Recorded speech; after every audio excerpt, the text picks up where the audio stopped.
Parliament elections రాబోతా ఉన్నాయి. తెలంగాణ రాష్ట్రంలో కాస్త హడావిడి కనిపిస్తూ ఉన్నది. ముఖ్యంగా మూడు ప్రధాన పార్టీలు కనిపిస్తూ ఉన్నాయి. Bharatiya Janata party, BRS party, అధికారంలో ఉన్న కాంగ్రెస్ పార్టీ, మూడు పార్టీలు కనిపిస్తూ ఉన్నాయి. అయితే ఇక్కడ ఎంపీ ఎలక్షన్లో ఒకసారి పార్టీల గురించి మాట్లాడుకుంటే, అధికారంలో ఉన్న కాంగ్రెస్ పార్టీ ఏమో అసెంబ్లీ ఎలక్షన్లో మాకు ప్రజలు అవకాశం ఇచ్చినారు, మళ్ళీ ఈసారి కూడా ఎంపీ ఎలక్షన్లో కూడా ప్రజలు దేశ మార్పు కోసం కోరుకుంటారు కాబట్టి మార్పులో భాగంగా మళ్ళీ కాంగ్రెస్ పార్టీ సెంట్రల్లో కూడా అధికారం వచ్చే అవకాశం ఉంటుందని చెప్పి కాంగ్రెస్ పార్టీ ముందుకెళ్తా ఉంది. బీజేపీ ఏమో ఏ అసెంబ్లీ ఎలక్షన్లో ఏ తప్పిదాలు అయితే జరిగినాయో, ముఖ్యంగా లిక్కర్ స్కామ్ అంశంలో కల్వకుట్ల కవితని అరెస్టు చేయకపోవడంతో బీజేపీ బీఆర్ఎస్ పార్టీలు రెండు ఒకటే ప్రజలు నమ్మిన నేపథ్యంలో ఇప్పుడు కవితని అరెస్ట్ చేసినాం కాబట్టి ఇప్పుడు మనకు తెలంగాణ రాష్ట్రంలో ఎంపీ సీట్లలో ప్రజలు మా వైపు చూసే అవకాశం ఉంటున్న ఆలోచనకు బీజేపీ కనిపిస్తూ ఉంది. ఇక బీఆర్ఎస్ పార్టీ రాను రాను కనుమరుగైపోయే పరిస్థితి అయితే స్పష్టంగా అనిపిస్తూ ఉంది. దానికి తోడు ఎవరైతే టికెట్ ఆశించి టికెట్ కన్ఫర్మ్ చేద్దామన్న ఆలోచనలో బీఆర్ఎస్ పార్టీ నేతలు వచ్చినప్పటికీ కూడా ఒకవేళ మేము పోటీ చేస్తే ఓడిపోతామన్న ఆలోచనలో భాగంగా పోటీ చేయడానికి కూడా దూరమైనట్టు కనిపిస్తూ ఉంది. ఇక అంశంలోకి వెళ్తే అధికార పార్టీ అయిన కాంగ్రెస్ పార్టీ ఇప్పటికే 9 మంది ఎంపీ అభ్యర్థులను ప్రకటించారు. వాళ్ళు గ్రౌండ్లో పార్లమెంట్ పరిధిలో పనిచేసుకుంటారు. ఇంకా వీళ్ళు ప్రకటించాల్సింది 8 పార్లమెంట్ పరిధిలో అభ్యర్థులను ప్రకటించాల్సిన అవసరం ఉన్నది. కాంగ్రెస్ పార్టీ అధిష్టానం ఆలోచిస్తూ ఉంది, ఎవరికి ఇద్దాం, ఎవరికి ఇస్తే రెండు పార్టీలను బీజేపీని బీఆర్ఎస్ పార్టీని ఎదుర్కొనే అవకాశం ఉంటుందని చెప్పి కాంగ్రెస్ పార్టీ హైకమాండ్ ఆలోచిస్తూ ఉన్నదంట. అయితే నిన్న నుంచి ఒక అంశం తెరపైకి వస్తూ ఉంది. తీన్మార్ మల్లన్న ప్రశ్నించే గొంతుక, ఈయనని కరీంనగర్ బరిలో దించాలన్న ఆలోచనలో కాంగ్రెస్ పార్టీ హైకమాండ్ ఢిల్లీ పెద్దలు ఉన్నట్టు తెలుస్తూ ఉన్నది. వాస్తవాలు మాట్లాడుకుంటే తీన్మార్ మల్లన్న మొదటి నుంచి ఎమ్మెల్యే టికెట్ అడిగిండు. మేడ్చల్ బరిలో ఎవరిని టికెట్ పెట్టకండి, ఎవరిని అభ్యర్థులు పెట్టకండి, స్వతంత్రంగా నేను పోటీ చేస్తా, ప్రజలు పార్టీల వైపు ఉంటారా లేకపోతే ఇండిపెండెంట్ అభ్యర్థి అయినా తీన్మార్ మల్లన్న వైపు ఉంటారా అని చెప్పి పార్టీల ముందు ఉంచినప్పుడు ఆనాడు ప్రతిపక్ష పార్టీలైన కాంగ్రెస్ పార్టీ కావచ్చు, బీజేపీ కావచ్చు ఆనాడు పెద్దగా స్పందించకపోవడం వల్ల రాష్ట్రంలో మార్పు రావాల్సిన అవసరం ఉంది. కేసీఆర్ ఇంకోసారి గెలిస్తే మాలాంటి ప్రశ్నించే గొంతుకలకు ఇబ్బంది అవుతుంది, ఎందుకంటే 10 సంవత్సరాల కాలం పాటు ఒక అరాచక పాలన కొనసాగుతూ ఉంది. ఖచ్చితంగా కేసీఆర్ అనే ఒక అరాచకుడు ఓడిపోవాలని చెప్పి ఆనాడు కాంగ్రెస్ పార్టీలో చేరి కాంగ్రెస్ పార్టీ అధికారంలోకి రాబోతున్న ఉద్దేశంతో కాంగ్రెస్ పార్టీకి ఆయన తోడు ఉండి దాదాపు 45 నియోజకవర్గాల్లో ఆయన ప్రచారం చేస్తే 43 నియోజకవర్గాల్లో కాంగ్రెస్ పార్టీ గెలిచింది. ఎవరు అవునన్నా కాదన్నా ఇది 100% వాస్తవం. దానికి మించి 10 సంవత్సరాల కాలంలో కేసీఆర్ ఒక అరాచకం చేస్తూ ఉంటే ఆనాడు ప్రతిపక్ష పార్టీలైన కాంగ్రెస్ పార్టీ కావచ్చు, బీజేపీ కావచ్చు ఎవరు కూడా బలంగా కేసీఆర్కి అగనిస్ట్గా మాట్లాడని సందర్భంలో ఒక యూట్యూబ్ వేదికగా తెరపైకి వచ్చి బలంగా ప్రశ్నించిన గొంతుక తీన్మార్ మల్లన్న. అయితే తీన్మార్ మల్లన్న భువనగిరి నుంచి మొదటి నుంచి భువనగిరి నుంచి ఎంపీ టికెట్ అడుగుతా ఉన్నాడు. భువనగిరి నుంచి ఎంపీ టికెట్ కాకుండా కరీంనగర్కి షిఫ్ట్ చేయాలన్న ఆలోచనలో హైకమాండ్ ఉన్నట్టు తెలుస్తోంది. అసలు భువనగిరి నుంచి తీన్మార్ మల్లన్నకు టికెట్ ఇవ్వకపోని కారణాలు మనం మాట్లాడుకుంటే ఉమ్మడి నల్గొండ గురించి మనం మాట్లాడుకోవాలి. భువనగిరి అనే కాదు, ఆ భువనగిరి పార్లమెంట్ పరిధి కావచ్చు లేకపోతే నల్గొండ పార్లమెంట్ పరిధి కావచ్చు, ఓవరాల్గా ఈ ఉమ్మడి నల్గొండ గురించి మాట్లాడుకుంటే ఒక రెడ్ల రాజ్యంగా మారిపోతూ ఉంది రాను రాను. గతం కొన్ని సంవత్సరాలుగా మనం మాట్లాడుకుంటే ఉమ్మడి నల్గొండ గురించి మాట్లాడుకుంటే కోమటిరెడ్డి రాజగోపాల్ రెడ్డిని చెప్తే ఆ క్యాండిడేట్ని పెట్టాలి, లేకపోతే కోమటిరెడ్డి వెంకరెడ్డి ఎవరన్నా పెట్టమని చెప్తే వాళ్ళనే అభ్యర్థిని పెట్టాలి. వీళ్ళని కాదని కనుక ఎవరికైనా కొత్త వాళ్ళకి అక్కడ టికెట్ ఇస్తే వీళ్ళే రంగంలోకి దిగి ఆ అభ్యర్థిని ఓడగొట్టే ప్రయత్నం చేస్తారు. లేకపోతే వీళ్ళ దగ్గర అణిగిమణిగి ఉండి ఎవరైనా బీసీ నేతలు వీళ్ళ కిందనే ఊడిగం చేసుకుంటుంటే వాళ్ళకి టికెట్ ఇవ్వమని చెప్పి హైకమాండ్ ముందు ప్రతిపాదించే అవకాశం ఉంటుంది. ఇక తీన్మార్ మల్లన్నని భువనగిరి నుంచి టికెట్ వస్తే రాబోయే రోజులలో ఉమ్మడి నల్గొండ జిల్లాలో మాకు ఎదురుండదు, ఒకవేళ ఈయన గెలిస్తే మేము రాజకీయంగా ఇంకా కిందికి పోయే అవకాశం ఉంటుంది, ఆయనకున్న వాయిస్ తోటి ఇంకా ఉమ్మడి నల్గొండ జిల్లాలో ఇంకా ముందుకెళ్లే అవకాశం ఉంటుందన్న ఆలోచనలో ఉమ్మడి నల్గొండ జిల్లాలో ఉండే పొలిటికల్ రెడ్లు తీన్మార్ మల్లన్నకు ఎట్టి పరిస్థితిలో భువనగిరి ఎంపీ టికెట్ ఇవ్వద్దు, ఇస్తే ఆయన గెలిస్తే మాకు ఇబ్బంది అవుతుందన్న ఆలోచనలు వచ్చినప్పుడు ఇక వాళ్ళ సన్నిహితులకు కోమటిరెడ్డి రాజగోపాల్ రెడ్డి భార్య ఎవరైతే ఉన్నారో లక్ష్మి, ఆమెకు టికెట్ కావాలని చెప్పి ఆ ఉమ్మడి నల్గొండ జిల్లాలో ఉన్న ఎమ్మెల్యేలతోటి కోమటిరెడ్డి బ్రదర్స్ హైకమాండ్ తోటి అడిగిపించే ప్రయత్నాలు చేస్తూ ఉన్నారంట. లేకపోతే కోమటిరెడ్డి లక్ష్మీకన్నా టికెట్ రావాలి, లేకపోతే రేవంత్ రెడ్డి సన్నిహితుడు చామల కిరణ్ రెడ్డి ఎవరైతే ఉన్నారో మళ్ళీ అదే రెడ్డిలోకి రావాలి. పోనీ వీళ్ళు ఏదైనా బీసీల కోసం అడుగుతురంటే అట్లా కాదు. మొన్న కోమటిరెడ్డి రాజగోపాల్ రెడ్డి మాట్లాడుతూ కూడా మేము అడిగిన మాట వాస్తవమే, మా భార్యకు టికెట్ కావాలి, మా భార్య లక్ష్మికి టికెట్ కావాలని మేము అడిగిన మాట వాస్తవమే, ఒకవేళ మాకు ఇవ్వకపోతే బీసీకి ఇవ్వమని చెప్పి మేము ప్రయత్నం చేస్తామంటారు. మీరు అడగడం ఎందుకు? మొట్టమొదటిగా మీరు ఒక ప్రస్తావన మీ హైకమాండ్ ముందు పెట్టొచ్చు కదా. మా కుటుంబంలో ఆల్రెడీ మా అన్న ఎంపీగా ఉన్నాడు మొన్నటిదాకా, ఇప్పుడు ఎమ్మెల్యే గెలిచిండు, మంత్రి అయిండు, నేను మునుగోడు ఎమ్మెల్యేగా నేనున్నా, మా కుటుంబం నుంచి ఇంకో టికెట్ మాకు అవసరం లేదు. గతంలో నేను ఎంపీగా భువనగిరి నుంచి పనిచేసిన, మా అన్న నల్గొండ నుంచి ఎమ్మెల్యేగా పనిచేసిండు, గతంలో మంత్రిగా పనిచేసిండు, మొన్నటిదాకా 2019 నుంచి 2023 నాటి దాకా మా అన్న భువనగిరి ఎంపీగా ఉన్నాడు. మా కుటుంబాలు ఉమ్మడి నల్గొండ జిల్లాలో మేము చెయ్యని పదవి లేదు, ఒక బీసీని రంగంలోకి దింపండి, మేము సపోర్ట్ చేస్తామన్న ప్రస్తావన హైకమాండ్ దృష్టికి మొట్టమొదటిగా తీసుకోవచ్చు కదా. 2 అంశాలు హైకమాండ్నే తలకిందులు చేస్తూ ఉన్నారు.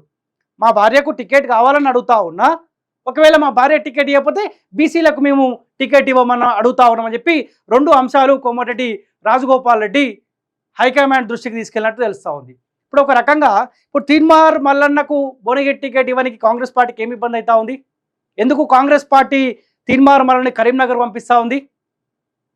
ఆయనకు గట్టి పట్టున్నది ఉమ్మడి నల్గొండ జిల్లా. ఎవరన్నా కానీ ఆయన సొంత ప్రాంతం కూడా భువనగిరికి సంబంధించిన తుర్కపల్లి గ్రామంలో ఆయన సొంత ప్రాంతం. భువనగిరి టికెట్ ఆశించింది కూడా అందుకే ఆయన, నా సొంత ప్రాంతము, నేను రేపు పొద్దుగాల ప్రచారం చేస్తే నేను ఈ ఉమ్మడి నల్గొండ జిల్లా బిడ్డని, మీకు అందుబాటులో ఉంటా అని చెప్పి ఆయన బలంగా ముందుకెళ్ళే అవకాశం ఉంటుండే. ఇప్పుడు ఏ నమ్మకంతో కరీంనగర్లో రంగంలోకి దింపితే పోయి కరీంనగర్లో ఏ ప్రచారం తీర్మానం వలన వేయాలి? ఒక రకంగా ఆలోచించండి. అక్కడ బండి సంజయ్ సెట్టింగ్ ఎంపీ ఉన్నాడు, ఆయన మున్నూరు కాపు సంబంధించిన సామాజిక వర్గం. తీన్మార్ మల్లన్న కూడా ఇక్కడ మున్నూరు కాపు సంబంధించిన సామాజిక వర్గం. సో ఇద్దరు మున్నూరు కాపులు అక్కడ రంగంలో ఉండడం వల్ల ఎవరికి మేలు జరుగుతుందో ఒక్కసారి ప్రజలారా ఆలోచించాలి. ఒకసారి మనం మాట్లాడుకుందాం. తీన్మార్ మల్లన్న చేసిన పోరాటం ఎవరు కాదంటలేరు. దానికి తోడు అక్కడ సిట్టింగ్ ఎంపీగా ఉన్న బండి సంజయ్ పోరాటం తెలంగాణ సమాజం అందరికీ తెలుసు. ఆయన పార్టీ వేదికగా రాష్ట్ర అధ్యక్షుడు ఉండి ఒక బలమైన పోరాటం ఈ కల్వకుట్ల కుటుంబం పైన చేసిండు బండి సంజయ్. ఈయన జర్నలిజం ఫీల్డ్లో ఉండి ఒక ప్రశ్నించే గొంతుకగా 10 సంవత్సరాల కాలం పాటు ఒక నియంత పాలన పోవాలని, కుటుంబ పాలన పోవాలని చెప్పి బలంగా మాట్లాడిన గొంతుక తీన్మార్ మల్లన్న. మరి ఈ 2 గొంతుకల మధ్య బండి సంజయ్ ఒక ప్రశ్నించే గొంతుక, తీన్మార్ మల్లన్న ఒక ప్రశ్నించే గొంతుక, ఇద్దరు ప్రశ్నించే గొంతుకలు ఒకే వేదిక పైన కొట్టడం వల్ల ఇంకో గొంతుకకి ఏమైనా మేలు జరిగే అవకాశం ఉంటుందన్న చర్చ కూడా జరుగుతూ ఉన్నది. ఎందుకు ఇప్పుడు భువనగిరిలో రెడ్డిలకే టికెట్ ఇవ్వాలా కాంగ్రెస్ పార్టీ? ఎందుకు ఇప్పుడు బీఆర్ఎస్ పార్టీ క్యామ మల్లేష్ అనుకుంటా ఒక బీసీ నేతకి ఇచ్చినారు కదా. బీజేపీ అంటేనేమో బూర నర్సయ్య గౌడ్, వాళ్ళు కూడా బీసీకే ఇచ్చారు కదా. మరి బీసీ కోణంలో ఆలోచించి మరి కాంగ్రెస్ పార్టీ బీసీ అయినా మున్నూరు కాపు బిడ్డ అయినా తీన్మార్ మల్లన్నకు టికెట్ ఇవ్వచ్చు కదా, ఎందుకు ఇవ్వట్లేదు? అంటే సింపుల్గా ఆలోచించండి. తీన్మార్ మల్లన్నకు భువనగిరి ఎంపీ టికెట్ ఇస్తే రేపొద్దుగాల ఆయన అక్కడి నుంచి గెలిస్తే ఉమ్మడి నల్గొండ జిల్లాలో ఉన్న పొలిటికల్ రెడ్లకు ఇబ్బంది అయ్యే అవకాశం ఉంటుందన్న ఆలోచనలో భాగంగానే తీన్మార్ మల్లన్నని కరీంనగర్ షిఫ్ట్ చేయాలన్న ఆలోచనకు పార్టీ వచ్చినట్టు తెలుస్తూ ఉన్నది. ఇప్పుడు రేవంత్ రెడ్డి గారు కూడా ఆలోచించాలి, ముఖ్యమంత్రి కూడా. ఇప్పుడు కోమటిరెడ్డి వెంకటరెడ్డి, కోమటిరెడ్డి రాజగోపాల్ రెడ్డి, చామల కిరణ్ రెడ్డి లేకపోతే ఇంకో రెడ్డి చెప్పినట్టే మీరు వినాల్సిన అవసరం ఏముంది? మీరు ఒక ముఖ్యమంత్రి హోదాలో ఉన్నారు. తీన్మార్ మల్లన్న చేసిన పోరాటం మీకు తెలుసు, మీ పార్టీకి సేవ చేసిన విధానం మీకు తెలుసు. అయినా ఏంటంటే ఇప్పుడు రేవంత్ రెడ్డి ఉమ్మడి నల్గొండ జిల్లాలో ఇన్వాల్వ్ కావద్దు.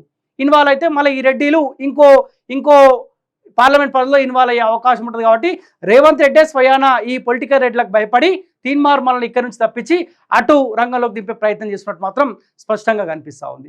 ఒకసారి మీరు చూడండి ఎంతమంది రెడ్లు మీరు చూడండి. ఇప్పుడు ఆల్రెడీ ఉమ్మడి నల్గొండ జిల్లాలో ఆల్రెడీ కోమటిరెడ్డి బ్రదర్స్ ఉన్నారు,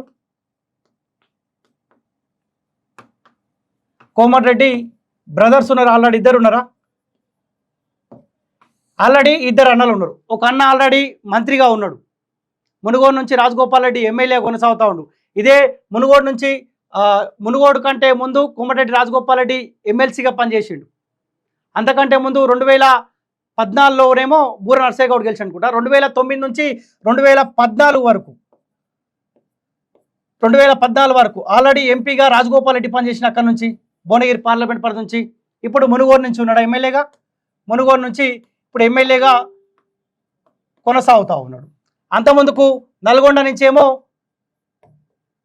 నుంచి కోమటిరెడ్డి వెంకటరెడ్డి ఈయన నల్గొండ నుంచి ఎమ్మెల్యేగా పనిచేసిండు. కాంగ్రెస్ పార్టీ అధికారంలో ఉన్నప్పుడు మంత్రిగా పనిచేసిండు.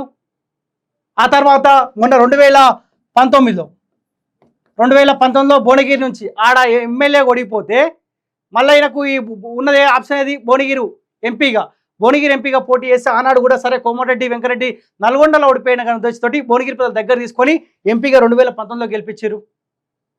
అంటే వీళ్ళ అవసరాల కొద్ది అక్కడ ఓడిపోతే ఇక్కడ పోటీ చేయాలి. లేకపోతే ఉమ్మడి నల్గొండ జిల్లాలో ఉన్న అసెంబ్లీ స్థానాలు మీరు కొన్నారా, లేకపోతే ఈ పార్లమెంట్ పరిధి కూడా మొత్తం మీరు కొన్నారా? మరి కోమటిరెడ్డి వెంకటరెడ్డి ప్రజలు సమాధానం చెప్పాల్సిన అవసరం ఉంది. ఇప్పుడు ఎవరికి కావాలంట? ఇప్పుడు కోమటిరెడ్డి రాజగోపాల్ రెడ్డి వాళ్ళ ఎవరైతే వాళ్ళ భార్య ఉందో ఆమెకు ఎంపీ టికెట్ కావాలంట. ఇప్పుడు ఈయన కన్నా కావాలి, లేకపోతే వీళ్ళన్న కొడుకు ఇంకొక ఆయన కన్నా ఎంపీ టికెట్ కావాలంట. సో ఒకసారి ఉమ్మడి నల్గొండ జిల్లాలో ఉన్న ప్రజలారా ఒకసారి ఆలోచించండి. ఈ పొలిటికల్ రెడ్లను కనుక మనం కాస్త కంట్రోల్లో పెట్టుకోకపోతే, ఇప్పుడు వాస్తవం చెప్పాలంటే మన బీసీలందరూ ఈ రెడ్లకు ఓట్లేసి మనము వీళ్ళకి రాజకీయ లబ్ధి చేకూరేలాగా మనం చేస్తా ఉన్నాం. బీసీలమైనా మనం ఆలోచించుకోవాలి. ఇప్పుడు మేము పొలిటికల్ రెడ్లనే తప్పు పడతా ఉన్నాం, పేద రెడ్లని తప్పు పట్టట్లేదు. పేద రెడ్లు కూడా ఆలోచించాల్సిన అవసరం ఉంది. పోనీ ఈ రెడ్లను గెలిపేయడం వల్ల ఎకరం భూమి లేని పేద రెడ్లకు కూడా ఏమైనా మేలు జరుగుతూ ఉందా? ఒక్కసారి రెడ్లు ఆలోచించాల్సిన అవసరం ఉన్నది. ఇప్పుడేంది తీన్మార్ మల్లన్న నల్గొండల ఏలే పెట్టొద్దన్న ఆలోచనలో భాగంగానే కరీంనగర్ షిఫ్ట్ చేస్తున్నట్టు తెలుస్తూ ఉంది. ఇప్పుడు ఎవరికి ఇవ్వాలి? చామల కిరణ్కి టికెట్ ఇవ్వాలంట. లేకపోతే చామల కిరణ్కి టికెట్ ఇవ్వకపోతే కోమటిరెడ్డి లక్ష్మీరెడ్డికి ఆమెకు టికెట్ ఇవ్వాలంట. మీ కుటుంబమే ఇలా రాజకీయం మొత్తం. సో ఖచ్చితంగా రాబోయే పార్లమెంట్ ఎన్నికల్లో కాంగ్రెస్ పార్టీ కనుక భువనగిరి ఎంపీగా ఏ రెడ్డికి టికెట్ ఇచ్చినా కానీ ఆ రెడ్డిని ఒడగొట్టే దిశగా కాళోజీ టీవీ ఖచ్చితంగా పనిచేస్తుంది. ఎవరు అవునన్నా కాదన్నా మా బీసీలను కొంతమందిని కాపాడుకునే ప్రయత్నం మేము చేస్తాం. ఇప్పుడు బండి సంజయ్ సిట్టింగ్ ఎంపీ ఉన్నాడు మున్నూరు కాపు. ఇక్కడ తీన్మార్ మల్లన్నని రంగంలోకి దింపి ఇద్దరు మున్నూరు కాపుల మధ్య ఇదో పంచాయి అనమాట. ఒక రకంగా చెప్పాలంటే ఇద్దరు మున్నూరు కాపుల మధ్య పంచాయి లెక్కనే అనమాట. ఇక ఏం చేయాలి? ఇప్పుడు తీన్మార్ మల్లన్న కరీంనగర్ పోవాలి, నేను మున్నూరు కాపు సామాజిక వర్గం, మున్నూరు కాపులు అందరు నాకే ఓటేయరని చెప్పి తీన్మార్ మల్లన్న అడగాలి. ఇప్పుడు బండి సంజయ్ నేను సిట్టింగ్ ఎంపీగా ఉన్నా, నాది కూడా మున్నూరు కాపు సామాజిక వర్గం, నాకు ఓటేయాలని చెప్పి ఈయన అడుక్కోవాలి. ఇప్పుడు ఇద్దరు మున్నూరు కాపు ఓట్లు చీల్చుకోవడం వల్ల మరి ఎవరికి మేలు జరుగుతూ ఉందో కూడా ఒక్కసారి కాంగ్రెస్ పార్టీ ఆలోచించుకోవాలి. ఇప్పుడు ఎవరి పోరాటం కాదనలేరు.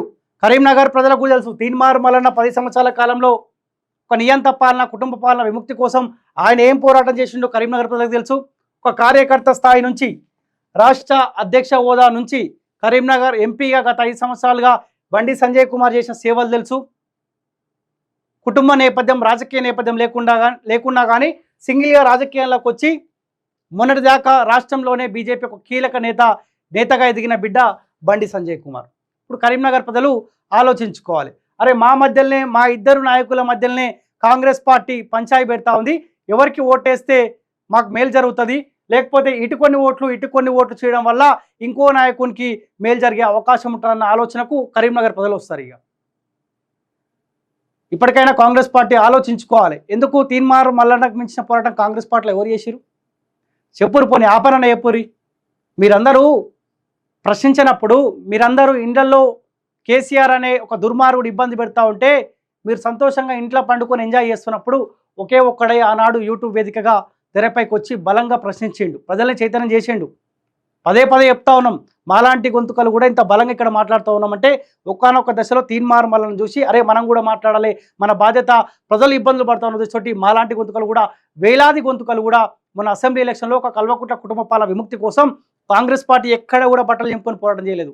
పోరాటం చేసింది సోషల్ మీడియా, యూట్యూబ్ ఛానలే పోరాటం చేశారు.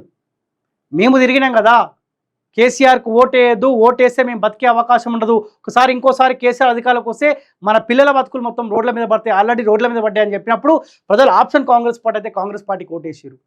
ఎందుకు కాంగ్రెస్ పార్టీ తీన్మార్ మల్లన్న చేసిన పోరాటాన్ని ఎందుకు కాంగ్రెస్ పార్టీ మర్చిపోయింది? సో ఒక్కసారి సమాజం ఆలోచించాలి. ఈ రెడ్ల రాజ్యం, గతంలో వెలమ రాజ్యం ఉంటుండే, ఇప్పుడు రెడ్ల రాజ్యం వచ్చిందా అన్న చర్చ కూడా జరుగుతూ ఉంది. ఉమ్మడి నల్గొండ జిల్లాలో ఉన్న ప్రజలకు రిక్వెస్ట్ చేస్తూ ఉన్నా, దయచేసి మనం పొలిటికల్ రెడ్లకు మాత్రం కాస్త వాళ్ళని మన బీసీల కంట్రోల్లో పెట్టుకుంటే మన బతుకులలో మార్పులు వచ్చే అవకాశం ఉంటుంది. అయినా బీసీలు మారాల్సిన అవసరం ఉంది, ఎస్సీ ఎస్టీలు మారాల్సిన అవసరం ఉన్నది.